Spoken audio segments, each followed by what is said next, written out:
आज हम बात करेंगे एक बहुत ही ऑस्पिशियस और बहुत ही पॉजिटिव सिंबल के बारे में।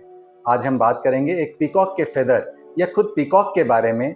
और पीकॉक को भले ही कोई भी कल्चर हो, हिंदू कल्चर हो, क्रिश्चियनिटी हो, हर कल्चर में, हर रिलीजन में इसको एक पॉजिटिव सिंबल के रूप में ही यूज किया जाता है। हिंदू कल्चर की बात करें तो लॉर्ड कार्तिकेय के साथ पीकॉक को एसोसिएट किया जाता है, माता सरस्वती के साथ पीकॉक को एसोसिएट किया जाता है, लक्ष्मी माँ के साथ पीकॉक को एसोसिएट किया जाता है, और खुद भगवान श्री कृष्ण पीकॉक के फेदर को, एक मोर पंख को अपने मुकुट में धारण करते हैं। क्रिश्चियनिटी की बात करें तो क्रिश्चियनिटी में भी पीकॉक को एक वेल्थ का सिंबल माना जाता है। मुगल एम्पायर में शाहजहां का थ्रोन एक पीकॉक के शेप में बनाया गया। तो यह ऑस्पिशियस सिंबल हमें अपने घरों में, अपने प्रमाइसेस में कैसे यूज करना है, कहाँ यूज करना है, इसके बारे में आज डिटेल में चर्चा करेंगे।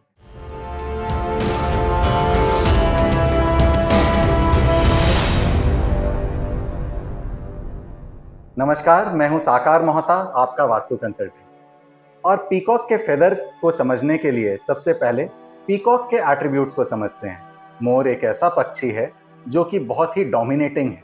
डोमिनेटिंग से मेरा मतलब क्या है कि ये अपने टेरिटरी को मार्क कर लेता है।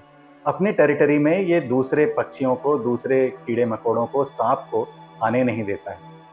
तो सबसे पहली बात, ये एक टेरिटोरियल बर्ड है। ये अपने कॉन्फिडेंस के लिए माना जाता है। जब मीटिंग सीजन आता है पीकॉक का, तो पीकॉक अपने पंख को फैलाता है, ऐसे फैलाता है और इस तरह से अपने पीहन को रिझाता है कि जो भी सबसे ज्यादा कलरफुल, जो भी सबसे ब्राइट पीकॉक होता है, उसको पीहन मिलती है। तो ये एक ऐसी भावना है कि जो कॉन्फिडेंस को दर्शाती है, अपने अंदर के कॉन्फिडेंस को दर्शाती है। तो पीकॉक को हम एसोसिएट करेंगे कॉन्फिडेंस के साथ। दूसरा जो एट्रीब्यूट है पीकॉक का, पीकॉक हमेशा हेल्पफुल नेचर का है। पीकॉक हमेशा हजारों सालों तक पीकॉक को टेम करके एक पेट की तरह घर में रखा जाता था।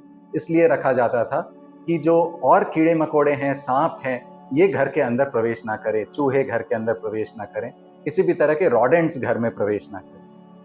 अगर लोग पेट की तरह पीकॉक को नहीं रखते थे तो एटलीस्ट पीकॉक के फेदर्स को अपने दरवाजों पर जरूर लगाते थे। पीकॉक के फेदर्स से ही डर करके सांप कभी घर के अंदर नहीं आते थे। तो पीकॉक के ये जो दो एट्रीब्यूट्स हैं, एक करेज और कॉन्फिडेंस का डिपिक्शन, और दूसरा हेल्पफुल नेचर, ये बनाता है पीकॉक के फेदर्स को और पीकॉक को एक बहुत ही ऑस्पिशियस और एक बहुत ही पॉजिटिव सिंबल। पीकॉक के फेदर को राहु प्लैनेट के रेमेडी के तौर पे भी यूज किया जाता है। अगर आपके मेंटल थॉट प्रोसेस में क्लैरिटी नहीं है, नेगेटिविटी ज़्यादा है और आप बहुत ज़्यादा नेगेटिव सोचते हैं, तो कहीं ना कहीं यह एक सिम्टम है कि आपका राहु कमज़ोर है। तो ऐसे में हमें क्या करना है, सिर्फ एक पीकॉक के फेदर को, एक मोर पंख को अपने सिरहाने के पास रखना है, अपने बेड के पास, अपने तकिए के नीचे रख करके उसे सोना है।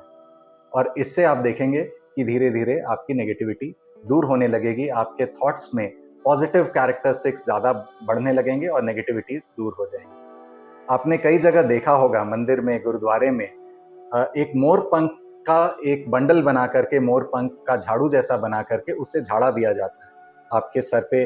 जब आप मंदिर में प्रवेश करते हैं तो प्रवेश द्वार पर ही मंदिर में जो पुजारी होते हैं, वो मोर पंख का एक बंडल बना करके, मोर पंख का झाड़ा बना करके उससे आपके सर पे झाड़ा देते हैं। तो वो बेसिकली आपके अंदर से नेगेटिविटीज को निकाल रहे हैं मोर पंख का यूज करके। तो मोर पंख इतना पावरफुल है। एक पुरानी माइथोलॉजिकल स्टोरी भी है मोर पंख से एसोसिएटेड। एक बार संध्या नाम के एक बहुत बड़े राक्षस थे, जिन्हें ब्रह्मा जी और शंकर जी ने खुद इतना पावरफुल बना दिया था, उन्हें वरदान दे करके, कि उन्होंने स्वर्ग पर अटैक कर दिया। और ऐसे में जितने देवी देवता थे और जो ये 9 ग्रह थे, इन्होंने फिर से पीकॉक का सहारा, एक मोर का सहारा लिया। मोर के पंखों में ये सारे देवी देवता विराजमान हो गए, छुप गए पंखों में, और 9 ग्रह जो हैं वो भी मोर के पंखों में छुप गए। और ऐसे छुप करके उस मोर को बहुत पावरफुल बना दिया और उस मोर से इस राक्षस पर, जो संध्या नाम का राक्षस था, इस पर अटैक किया और इसका वध किया। तो इसी माइथोलॉजिकल स्टोरी से एसोसिएट करके ये कहा जाता है कि जो मोर का पंख है उसमें सभी देवी देवता विराजमान होते हैं और मोर के पंख में 9 ग्रह भी विराजमान होते हैं। तो यह 9 ग्रह जो हैं, ये एक ही जगह पर सिर्फ एक वस्तु में पाए जाते हैं, जो कि है मोर का पंख यानी कि पीकॉक का फेदर। तो अब ये बात करते हैं कि यह जो इतना पावरफुल सिंबल है, एक मोर पंख, जिसमें सारे देवी देवता विराजमान हैं, जिसमें नवग्रह पूरे के पूरे नवग्रह विराजमान हैं, तो इसे हमें यूज कैसे करना है ताकि हम इसका ज्यादा से ज्यादा लाभ उठा सकें। तो मोर पंख को सबसे पहले तो वास्तु दोषों को दूर करने के लिए, वास्तु दोषों की रेमेडीज के रूप में भी यूज किया जा सकता है। आप मोरपंख को 3 मोरपंख को अपने घर के एंट्रेंस पर लगाएं। मोरपंख घर के एंट्रेंस पे अगर आप तोरण लगा रहे हैं तो तोरण में ऐसा बनाएं तोरण को कि उसमें 3 मोरपंख भी लगाए जा सकें, जिससे वह तोरण भी अच्छा दिखेगा, एक सुंदर तोरण बनेगा। और उसके साथ ही यह मोरपंख काम करेगा अपने घर में जो नेगेटिविटीज को प्रवेश ना करने दे, इसके लिए वह एक बॉर्डर के तरह वो काम करेगा, एक रोक की तरह काम करेगा कि आपके घर में नेगेटिविटीज प्रवेश नहीं करेंगी। मोर पंख को हम अपने तिजोरी में और अपने कबर्ड में भी लगा करके रख सकते हैं। तिजोरी में रखा हुआ मोर पंख तिजोरी को सेफ रखेगा और वहां बरकत बनाए रखेगा। मोर पंख को हम अपने सिरहाने रख करके सो सकते हैं, अपने तकिए के नीचे रख करके सो सकते हैं। और ऑन अ डेली बेसिस अगर हम मोर पंख को सर पर टच करके सर पर फेरें अगर मोर पंख को, तो वो हमारे थॉट्स से नेगेटिविटीज को दूर करेगा और एक पॉजिटिव थॉट्स को हमारे मस्तिष्क में, हमारे शरीर में डालेगा।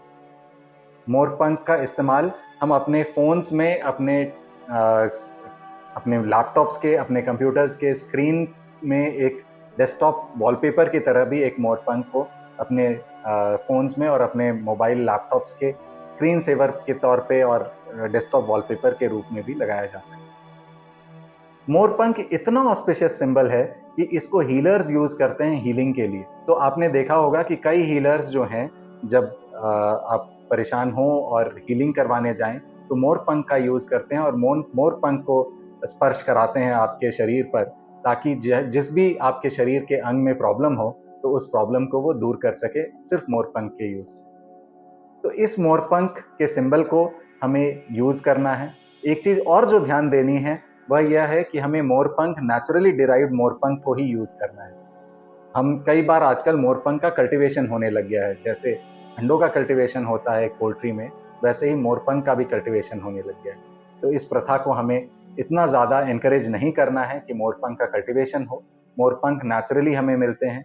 मेटिंग सीजन के बाद मोरपंख हमें, जो मोर है वह अपने मोरपंख को शेड कर देता है, और उस शेड किए हुए मोरपंख को ही अगर हमें मिल जाए, और ऐसा माना जाता है कि मोरपंख अगर हमें मिल जाए, कहीं रास्ते पे चलते हुए गिरा हुआ मोरपंख मिल जाए, तो वह हमारे लिए एक बहुत ही अच्छा साइन है, एक पॉजिटिव सिंबल है, एक पॉजिटिव साइन है कि हमारे लाइफ से अब सारी जो हमारी प्रॉब्लम्स चल रही थी वो दूर हो जाएंगी और हमारा अच्छा फेज स्टार्ट हो जाएगा।